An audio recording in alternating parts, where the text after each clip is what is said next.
Time to talk about Evil Dead the game this time as I go through the free PlayStation Heartust monthly games. Early disclaimer on this one, I'm unfamiliar with the movies, haven't watched them, I'm not really into horror. What am I doing here? And I played it for about 2.5 hours because I do a 2-hour minimum on each of these free games, because that's probably about as much as you're willing to just try something out. And it feels like with this game specifically, that's a pretty tight window because there is a fair amount of different modes and things going on. The absolute beginning of this game was actually fairly impressive. The music and soundtrack is a very strong element to it for sure. The tutorial also seemed rather Tryturing. Get some cool combat finishers and the enemies you'll face burst out in blood and are very gory kills. Damn! But in later stages of the game, as you fight different opponents, you don't get as much of that gore and it doesn't feel as satisfying.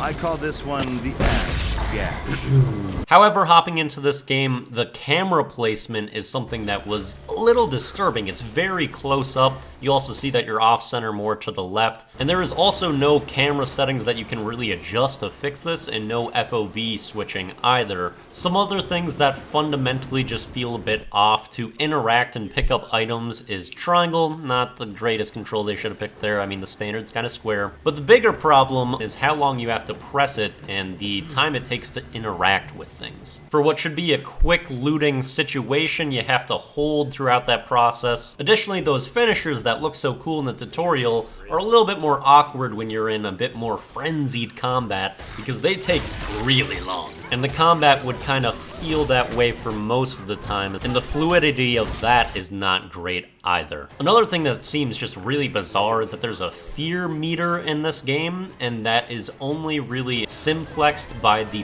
presence of light and dark. So if you stay in the dark too long, you'll eventually get so afraid that it really starts to impact you. You'll be giving away your position and kind of losing it, and all that's just very strange to me when you're like completely comfortable slaying out these monsters and getting surrounded by undead. You trying to scare me? Do you know the things that I've seen? But dark, spooky, and then it's too much to handle apparently. So I get they probably just wanted another element and game mechanic to be put in there, but it just seems pretty awkward and nonsensical in a way too. Overall, I think the atmosphere of the game is solid, it looks pretty good. Like I said, the music and environmental sounds are pretty good outside of, I'd say, like running over things in the car is a little strange.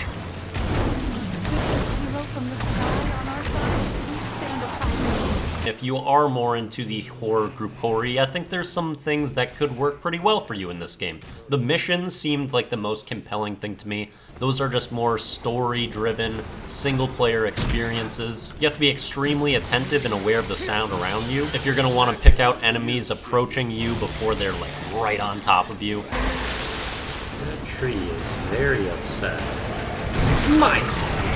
Okay.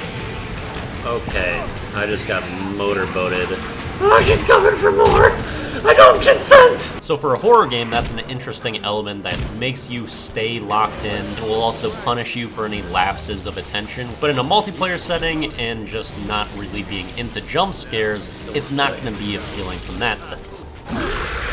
Fuck you, tree. A lot of this game is multiplayer or is structured so that there's kind of multiple roles going on. There's several different modes. Splatter Royale is basically just like it's Battle Royale. And then there's kind of a arena where 4 survivors are going to be traversing the map trying to gather these artifacts to summon and destroy a spirit somewhat. And then there's going to be a demon on the opposite side that's trying to kill the survivors. And that can actually be playable by a player. So it's like 1 demon versus 4 people. There's some scenarios where this dynamic can seem kind of interesting as you try to set up traps and kind of haunt these other people. However, it seems like with the vast nature of the map and limited information given to you, there's a lot of downtime in this one, as well as the starting timer on these game modes is 30 minutes, so it's a pretty big commitment going into one of these matches, and it takes a long time, with significant stretches of just kind of wandering around doing just about nothing. Loot density is also not very good. It can be tough to come across weapons and ammo, and you can also only hold 1 melee weapon and 1 ranged weapon at a time, so you don't have a lot of options and things that you can utilize realize, and a ton of the loot is just gonna not be super relevant to you as well.